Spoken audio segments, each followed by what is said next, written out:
Well, Greg, your CV is certainly impressive, but I'm afraid you're not quite right for us. Okay, fine. Thank you for considering me for the job. And that's exactly what I was hoping you'd say. We need a cool-headed man like you on our team, Greg.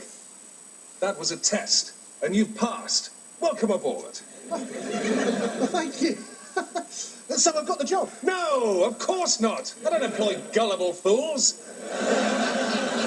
That was the test, Greg, and you failed. Goodbye. Oh, all right then. Greg, that's the nonchalant attitude we've been looking for. You passed the test. Have I really? No, that was the test. You questioned me. No one questions me. No, he wouldn't mind. Greg, you passed the walking away test. Come on, sit down. So, I've got the job? Yes, you have. Definitely? Definitely. Oh, Greg, welcome to the company. Oh, sorry about all that test palaver. Can get a bit confusing, can't it? Well, a bit, yes. No, you're too easily confused. You failed the test. Oh, and I had such high hopes for you. This is ridiculous. Congratulations. This is ridiculous. You passed the test. Oh, for God's sake. Keep your job.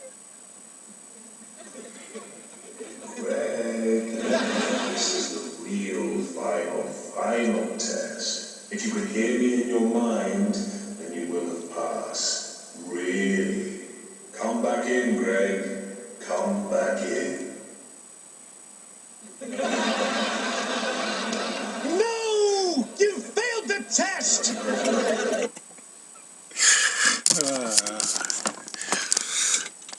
All right. Hey, this is Operation End Times. I'm your Jedi warrior for Jesus, Bent Hellestead.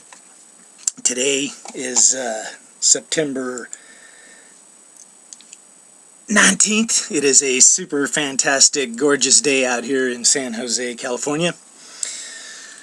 That was just a comedy piece on an interview, but man, I'm telling you, like, the spirit kind of hooked me up with that. That was funny as could be.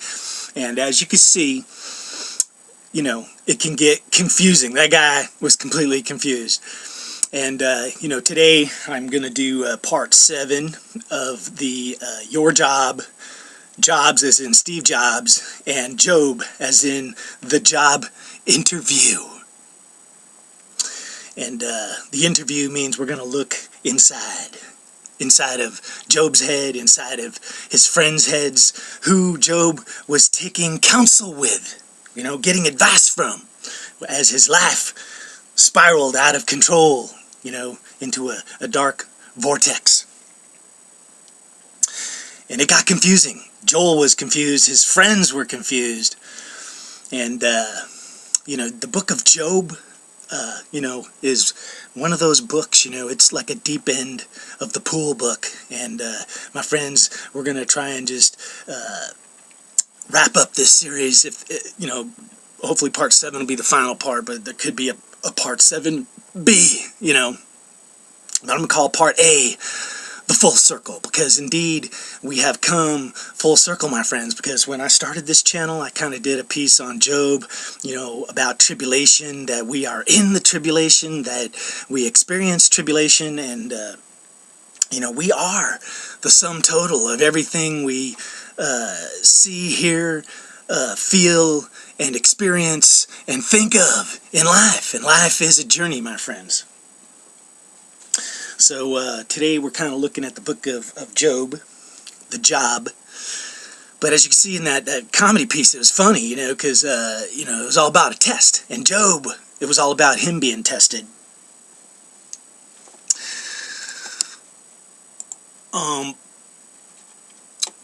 So we'll just, you know, I don't want to, the book of Job is a long book. And, you know, getting through it tends to be really difficult. But it is the 18th book of the Bible. You know, that's 6 plus 6 plus 6. You know, 666 can be either dark or light. Everything has two sides, you know. And, you know, that's what the Bible is all about, which is reflective images and circles of time, my friend. And, you know, we are in the most amazing time to be alive, because everything that you're going to see that's happening in Job is what's happening in our world. I don't want to be too repetitive, but if we look at Job 1, you know, it talks about the man in the land of Uz, or Uz, who feared God and eschewed evil. And those are two good traits, and there is a saying that is said in Job as they're giving each other advice. But one thing that is said is, the fear of God is the beginning of wisdom. So right now I'm going to try and expand on that, which is, you know, life is a journey. We all must grow up.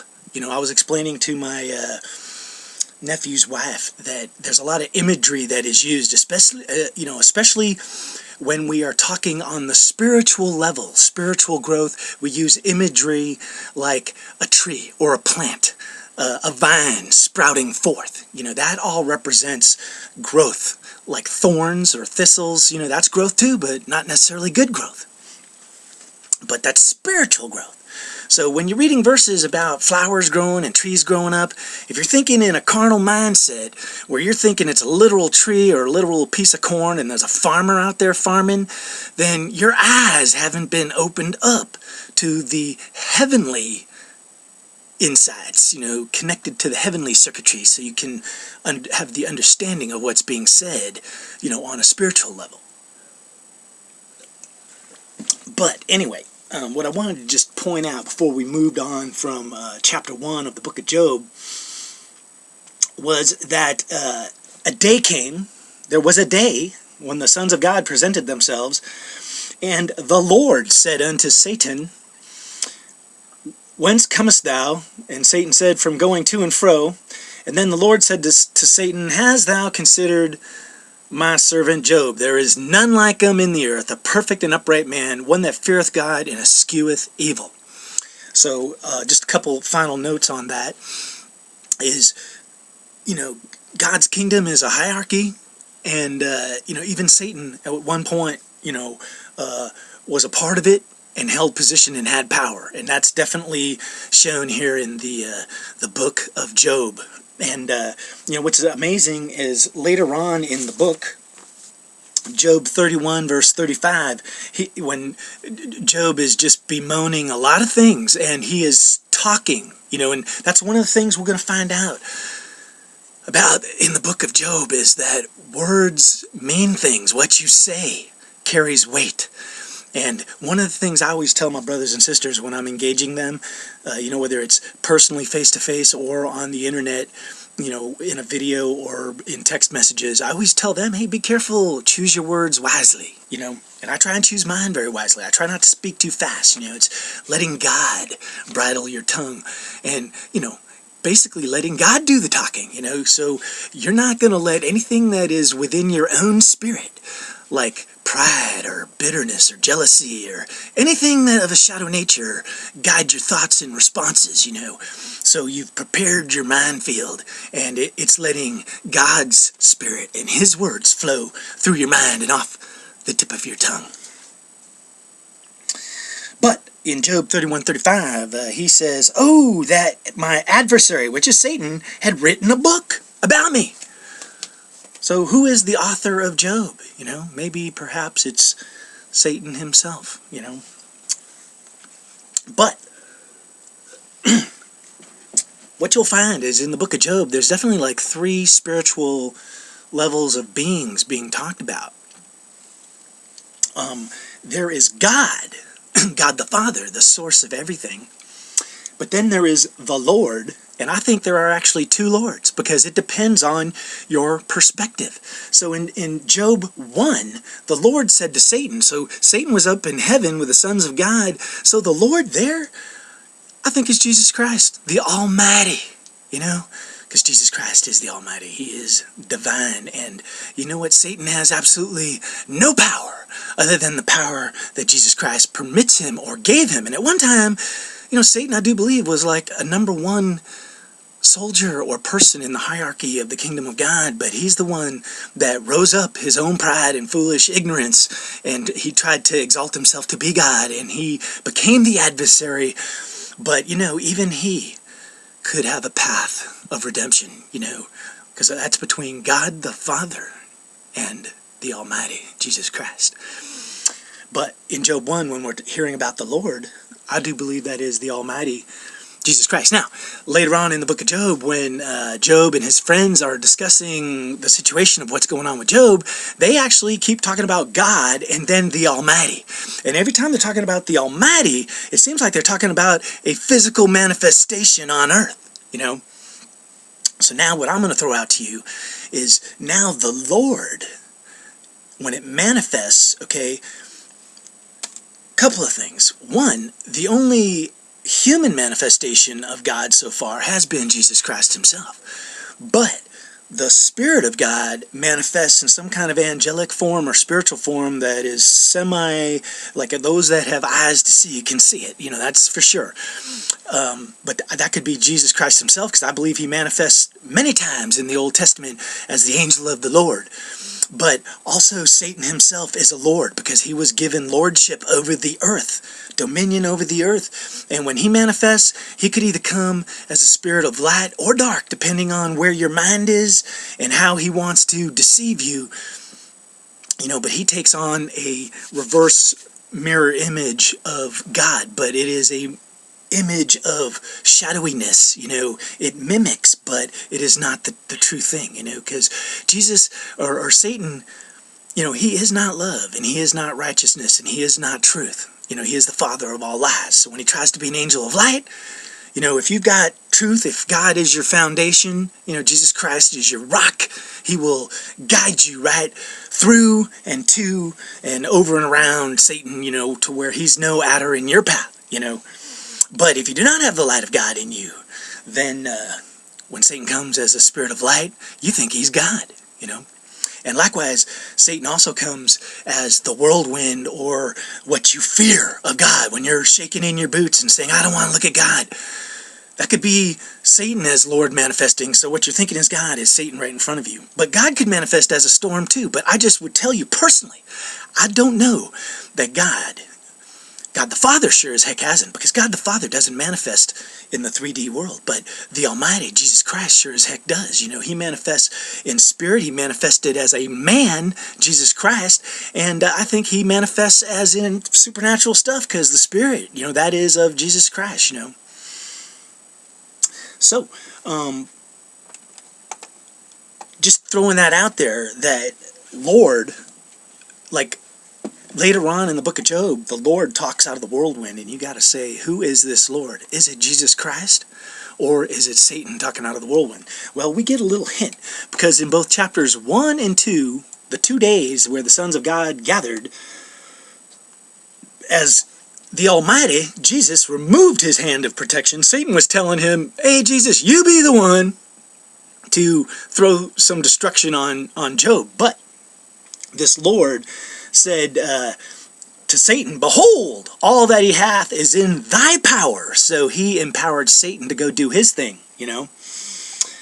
Only upon himself put not forth thine hand. So Satan went forth from the presence of the Lord. So it was Satan that went forth to bring the destruction onto Job.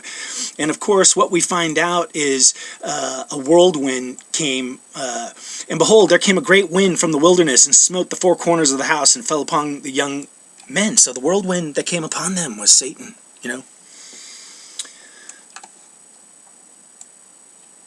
So anyway, just kind of progressing through it, Satan twice comes to the Lord, I believe the Almighty, and both times he empowers Satan to go do his thing. Now the book of Job, most people, when they analyze it, it is about why does God afflict the innocent? And our perspective on, who Job was and who his friends were, all I can say is things get twisted up, get bent, you know, and we're just going to try and find out what is the truth, you know. But the time that we're in, you know, it is about a job interview or us looking within ourselves, because depending on what you find, what you see, that is who you work for. You know, either the kingdom of God, the light, or the kingdom of the shadow of the Lord of the earth, Satan. And it's like that job interview where it got confusing. You didn't know whether that guy was hiring or firing, and the guy that was applying for the job, he didn't know whether he had a job or didn't have a job. And he was just stumbling and bumbling all the way out into the hallway at the end. But it sure as heck was funny. But as this whole thing unfolds in 2013, it may not be so funny, my friends.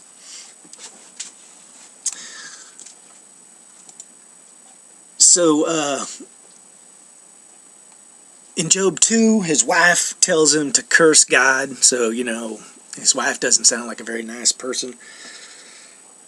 And, you know, later on in Job, you know, when he's being accused, one of his friends says, you took an oath with a brother. So maybe that was his marriage oath, that he took a wife. You know, I don't know. But his wife sure as heck didn't give him good advice. And that is one of the key things that happens here. Is Job takes counsel. And throughout the Bible, you know, that's one of the things we're warned about. You know, do not take counsel with the wicked, and take counsel with God. You know, because God is the source of all knowledge, of all wisdom. And, you know, time and time again in the Bible, men take counsel from other men, even men that claim to be walking with God. And it usually doesn't turn out well. Whereas what you would much rather do is take counsel directly with God from the source. But in order to do that, you have to have a relationship with the Father, with the Almighty. And that's why, you know, fear is the beginning of wisdom, but it's like you're a seed and you must grow, because that is the path. The Bible clearly says, you know, we blossom, and that was the big reason why Jesus came to earth, why he manifested as a man, is even upon his arrival, the angels sang for joy and said, fear not. And Jesus, throughout his walk on earth, walked in love and truth and constantly told people, fear not, you know. And he taught us to pray to God, you know, our Father, Abba. And when you say that, you're not saying that out of fear and trembling. You're saying that out of pure love. You know, hallowed be thy name. You are so great. Your love knows no bounds. Your mercy endureth forever. Yeah.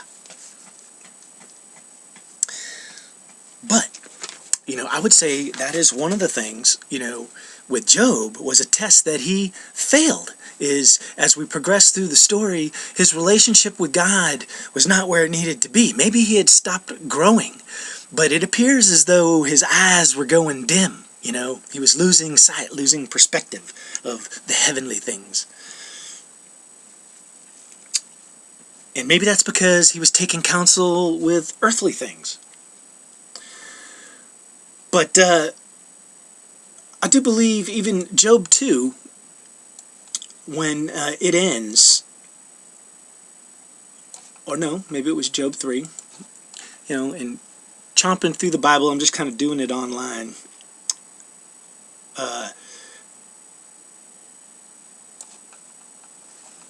know, just look at my actual Bible. Sheesh. Oh yeah, actually it's just Job 1, but it's the final verse, 22, which, you know, 22 is the number of Jesus Christ, the master architect, but it also represents not only the kingdom manifesting, but it's darkness manifesting too, you know, the dark side of it all.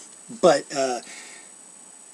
Job 1:22, it says, in all this Job sinned not. You know, where he said, naked I came out, and naked I shall return, and he rent his mantle and fell upon the ground, and he was worshiping God. So he hadn't really done anything wrong as far as now that Satan was afflicting him directly, you know. But in chapter 2, his wife tells him to curse God, which would have been a mistake, so he didn't follow his wife's counsel. Thank God, you know. But then his friends showed up, and they sat down with him. They did a brain fast, a mind fast for 7 days. And then in Job chapter 3, Job finally opens his mouth. And that's why choosing your words carefully, because Job hadn't done anything wrong from the point of his affliction. Satan, the protective hand, the wing of God protecting him. And you know what? I'm going to tell you,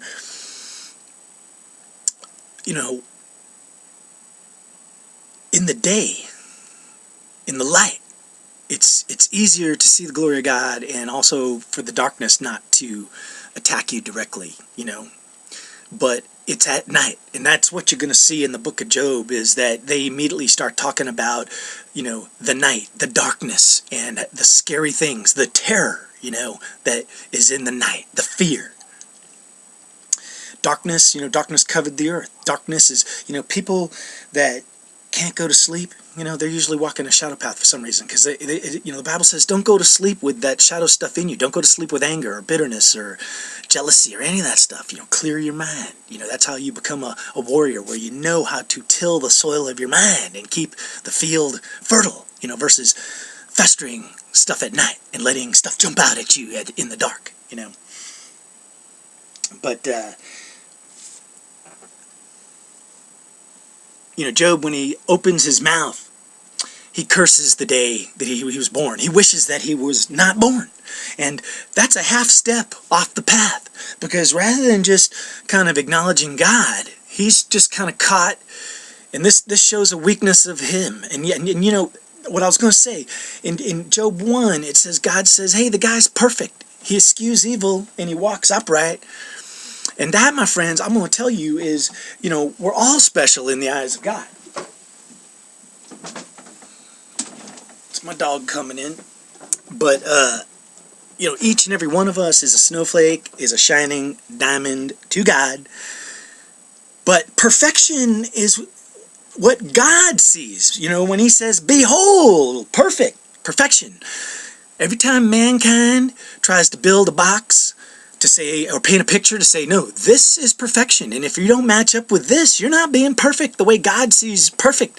They're the ones that are in the false deception, my friends, because no mortal man can understand or see with the eyes of God and understand what perfection is. Only God, And that's part of what's going to be going on here, is Job and his friends looking at each other, trying to, actually in eyes of pride, because they go for a ride on with pride, which is not good. But Job, in and of himself, he's not evil, and neither are his friends. And they actually give him some pretty good knowledge or advice, but it's advice Job doesn't want to hear.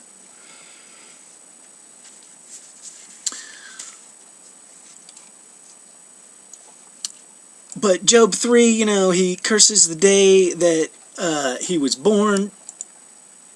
Then Job 4, his first friend, Eliphaz, the Temanite, answers, and he talks about a vision he has on a mind fast, where, I actually got this slightly wrong. I think in past videos I said it was Job that was having a mind fast in chapter 4, but it's actually his friend. But, that being said, Job had plenty of mind fasts during the story of Job, and so did his friends, because they all continually keep talking about the deep sleep, the darkness, So this is just his friend testifying to it.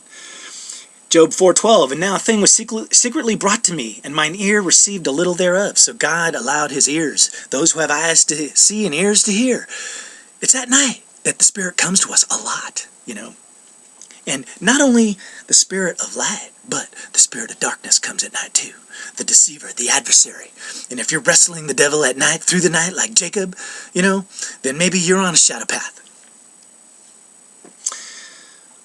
But you can kind of tell where a person is, because this cat, in the thoughts from visions of the night, when the deep sleep falleth on men, fear came upon me. And if you're at night sleeping in fear, that tells you you're on a shadow path.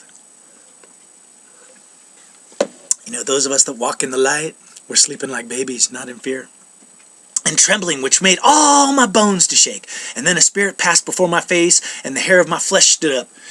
Job 4:16, and it stood still, but I could not discern the form thereof, and an image was before mine eyes. There was silence, and I heard a voice saying. So when your vision is blurred, darkened, you can't make out the image of God no more.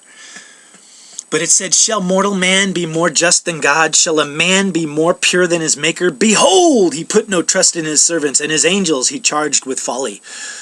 So that guy was seeing a vision of truth, but he was slightly blind. But what Job's friends basically go on to do is, a truth that man is not more just than his maker.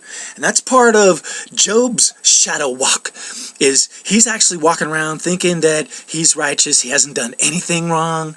So he is exalting himself because only God can make that determination. Job can't even judge himself, but he keeps trying to say, hey, the scales, the scales of justice, how man envisions it, that's justice, and I'm part of that. Like, oh, if we could only weigh all the good things I've done against whatever bad things I know I haven't done, the scales would favor me.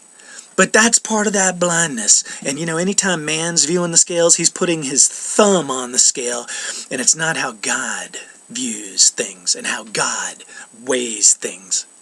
So that was another foolish pride deception that Job was walking in, and I'm not hating on Job.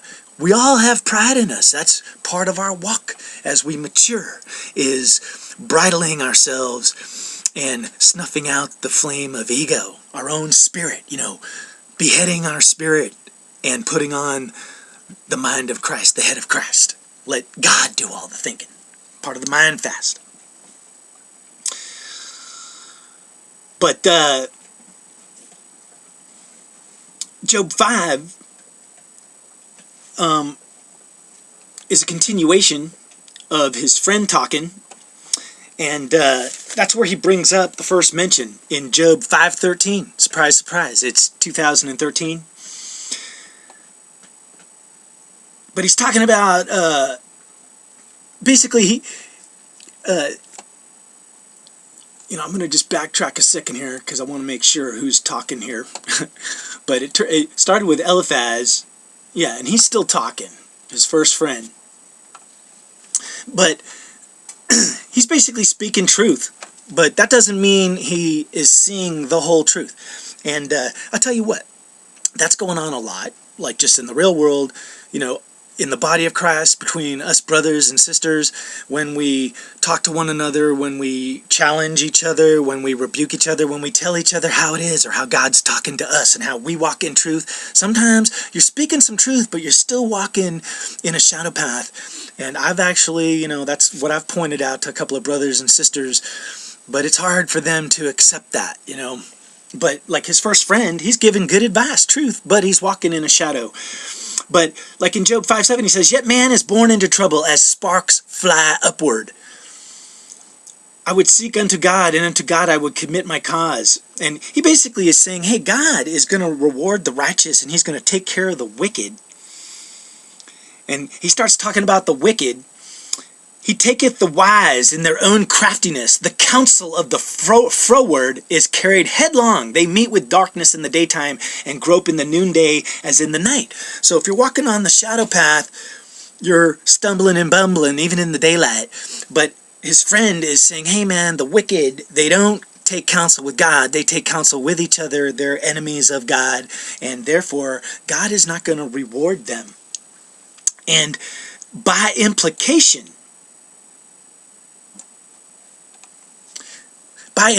because his friend is saying, hey man, there's good, there's evil, and he's describing the wicked, and he's saying, surely God will reward the righteous and take care of the wicked. He talks about, thou shalt also know that thy seed shall be great, and thy offspring as the grass of the earth. And he's talking about Job, who's an end-time man. Actually, I want to back up a verse, and he says, he's talking about God, Job 5:17, behold, happy is the man whom God correcteth. So in other words, getting corrected by God, if you have the eyes and ears to hear, and you have a mind that can mulch it all down, and you can say, oh, okay, I'm not walking in truth, and step forward and say, oh, I've made an error, admit the error of your ways. God will forgive you. Therefore, despise not thou the chastening of the Almighty, the chastening of Jesus Christ, the Almighty. He will use the whip to say, look, you're messing up the rod. Learn to love the rod and to accept it. For he maketh sore, and he bindeth up. He woundeth, and his hands make whole. So right here, his friend is talking about Jesus Christ, the Almighty. Thou shalt be hid from the scourge of the tongue, neither shalt thou be afraid of the destruction when it cometh, if you're walking with Jesus Christ. At destruction and famine, thou shalt laugh, and neither shalt thou be afraid of the beasts of the earth, for thou shalt be in league with the stones of the field, and the beasts of the field shall be at peace with thee. And that's an end time prophecy. And the reason he was telling that to Job is because that's not where Job was. In his spiritual walk, he wasn't there, because he was shaking in his boots too, just like his buddy. When the darkness came, he was afraid of the darkness. He didn't like what he was seeing, because he thought he was perfect. So in the darkness, when it was trouble manifesting, he couldn't see the light. And what he didn't want to do is look within himself and say, why is this manifesting? What do I have to do with it? He was pretty much blaming God, saying he's attacking me for no reason. But he's God, so he could do that. But that's a false perception of God, because God doesn't do that. Man brings the destruction on himself. And Job, whether he realizes it or not, the reason why Satan went to God and challenged him with Job is because Satan could see that Job had some flaws too. Because guess what? All men have flaws. Only Jesus Christ was perfect and came to earth, lived a perfect life, and showed us how to live in a perfect relationship with God on earth if we could just walk in the way of perfection, of being perfected. But you know what? Perfection is in the eye of the beholder, which is God saying, behold, Job is perfect. But it's not as man defines it. When we paint a picture and say, oh, unless you wear your underwear this way, and you tear up your Bible, and you obey the Ten Commandments, and you just paint this carnal picture with your mind, of perfection, which is a false image, because it isn't the perfection that God measures us against.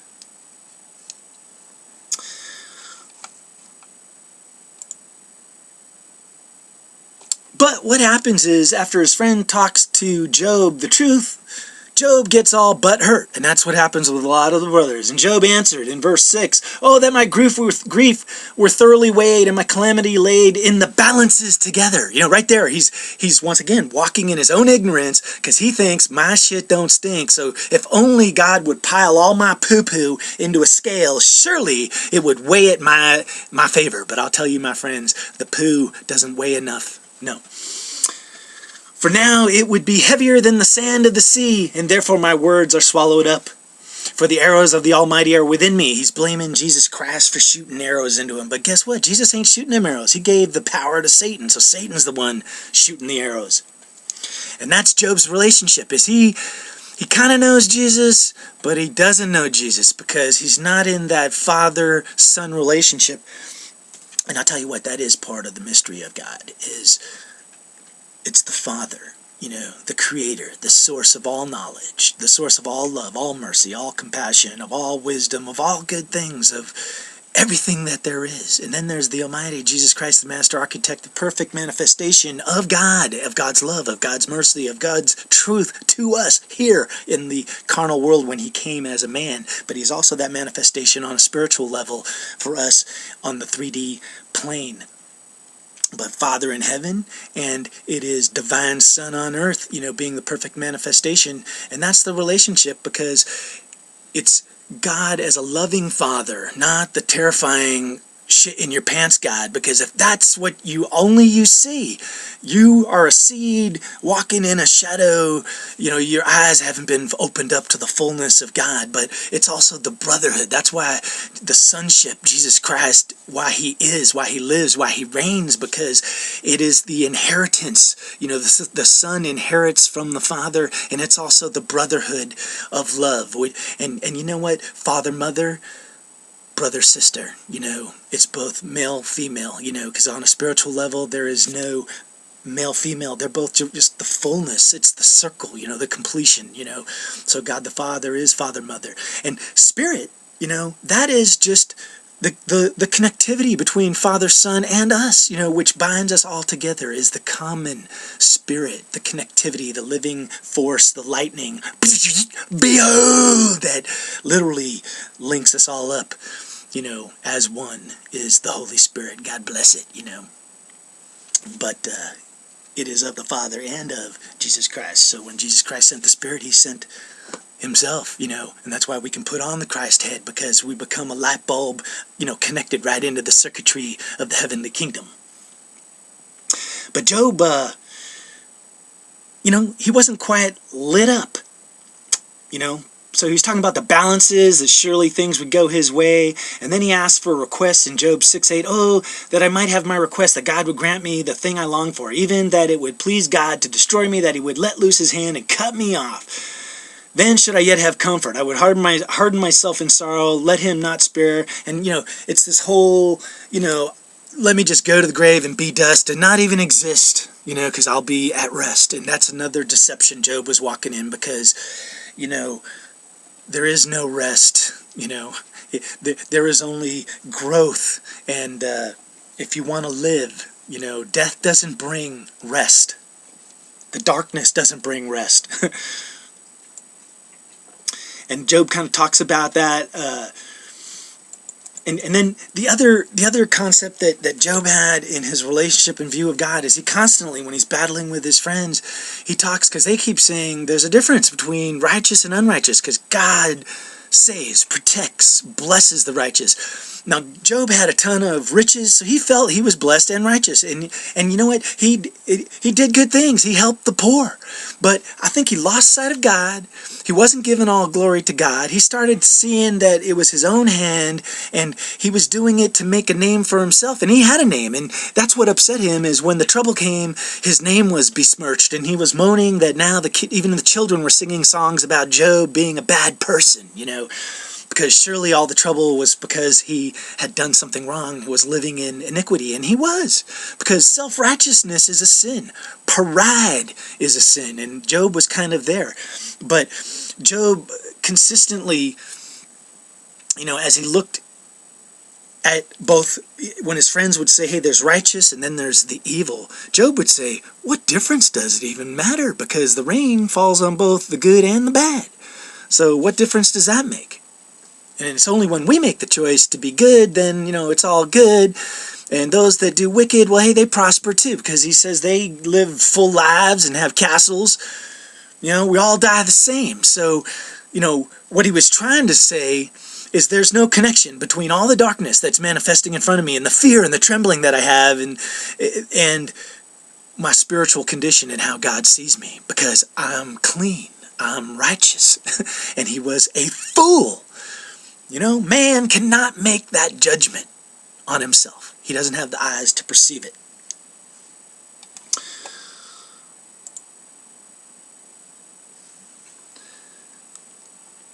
So, Job is a true end-time man. Go through verse 7.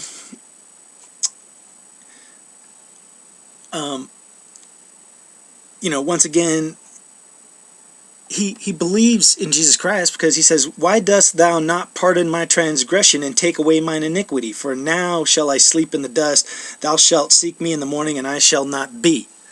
Because basically Job, he isn't seeing the kingdom beyond his mortal life. He's trapped in a carnal world. All he sees is his pile of gold on earth. So you know what? He knows of Jesus. He's had the light, because he makes a famous statement in there, I know that my Redeemer liveth, And why doesn't he pardon my transgression? And you know what? Jesus will pardon your transgressions if you're walking in the light. But walking in the light, it's a fake light if you're walking around self-righteous. And I'm telling you, sometimes it's confusing. It's like that video at the beginning, it gets confusing.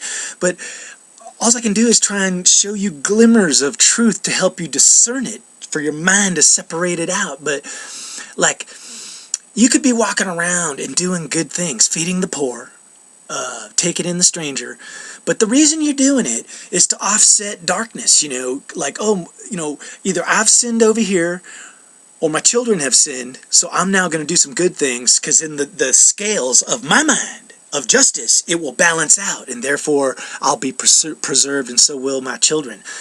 And there are plenty of people that live like that. That's a lot of reason why people go to church, and they're kind of looked at as hypocrites, because they do some good deeds, they go to church, but then they do a lot of wickedness, and they think it all balances out, and it doesn't. And, I would clear one thing up. There is no such thing as somebody walking with God or walking with Jesus that in their mind they're thinking, hey, the good things that I do balance out the bad things I do. Or believing in Jesus is an excuse to sin because good things balance out bad things, or it's a get out of jail free card. Those people are walking a shadow path. So they're not Christians or walking in the way. They're walking in the false light, the false way, the broad path of destruction. Because if you're walking in the way, your eyes can see, your ears can hear, and you can discern the truth, and there's power in Jesus Christ, and he has power over Satan. And if you are now a tiller of the soil of your own minefield, you will have power, my friends, to remove the stumbling stones and the seeds of doubt, and to prepare the way for the Spirit of God to flow to you and through you, so you can be a shining diamond, a rock built on a foundation that cannot be destroyed.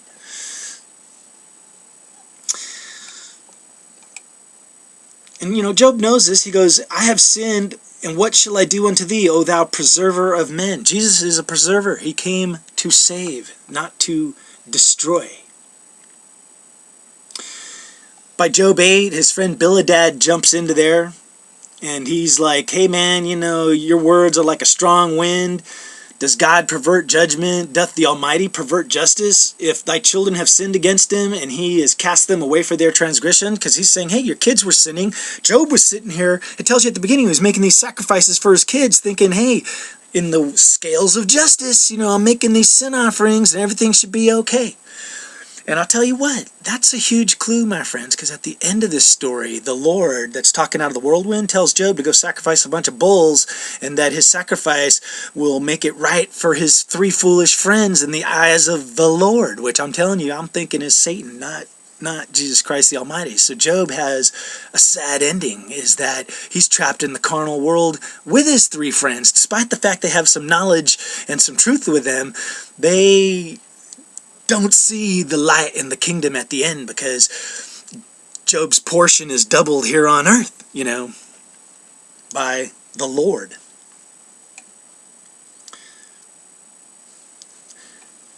But his friend says, if you were pure and upright, surely now he'd awake for thee, and would make the habitation of thy righteousness prosperous. So once again, they're all kind of seeing a truth that there's a difference between righteousness and unrighteous, but by implication, they're absolutely pointing a finger at Job and saying, you are not as righteous as you think you are. And it's also kind of like kicking a man when he's down.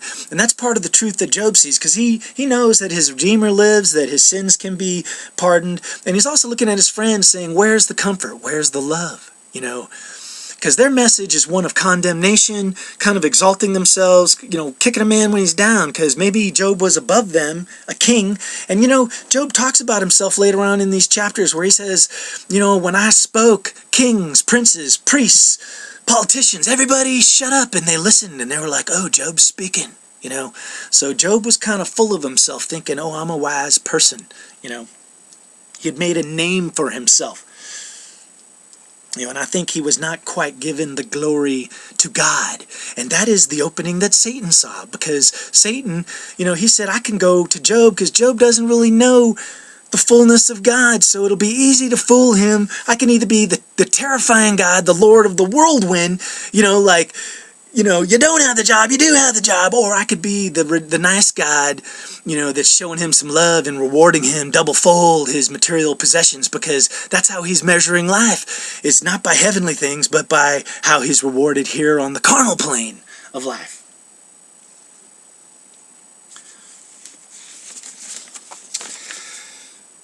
All right, so, a couple of things. Job, one of his big weaknesses, and what put him on a shadow path, was his pride. And, even in that book, it talks about them saying, were you the first man? And it also talks about Adam hiding his transgressions in his bosom, We're going to get to that in part 7b, because I think I've probably, jabberjawed enough.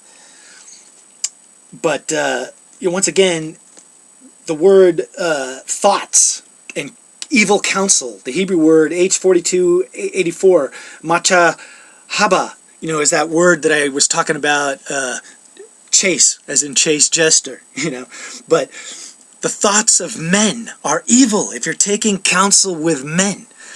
And I'll tell you what, my friends, just be careful out there,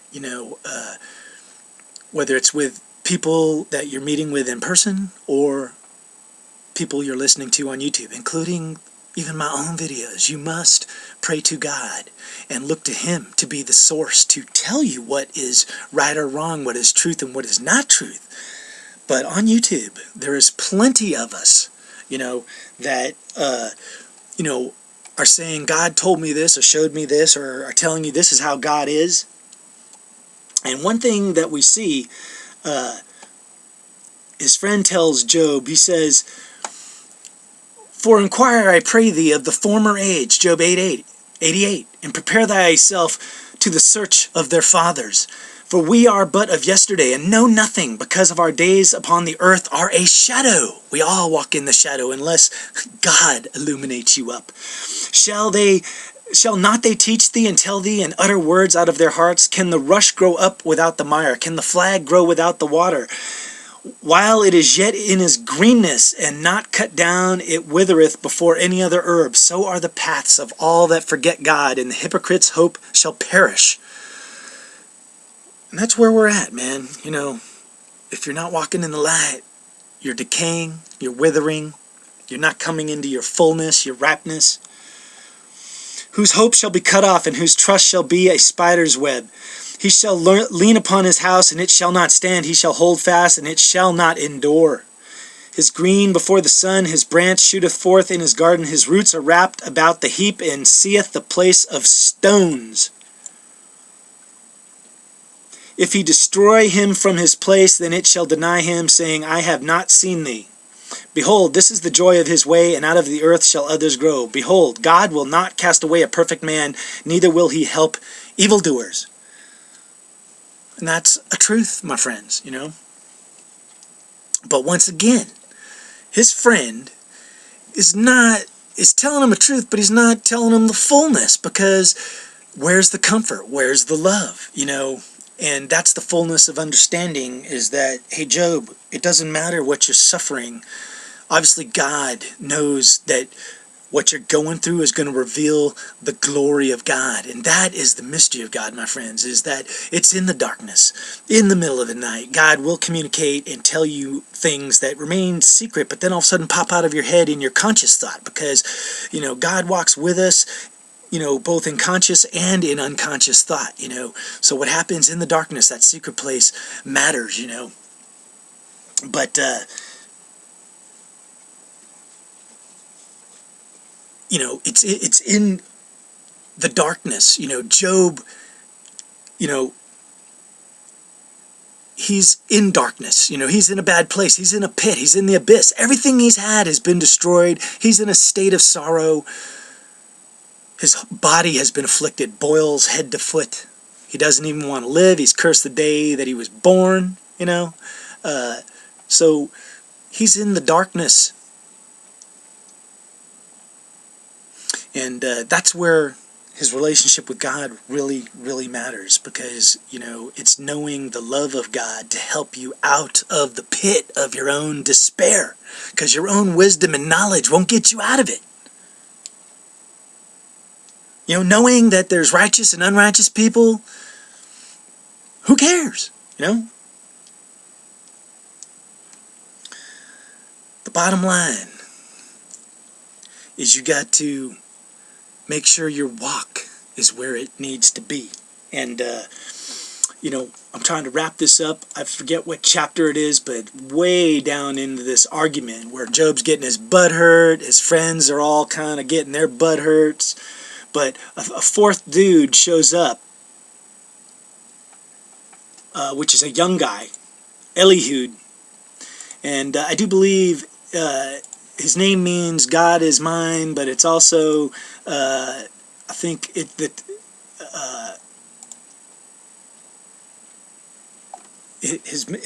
where he comes from, the town that he comes from, also means the humble, the low.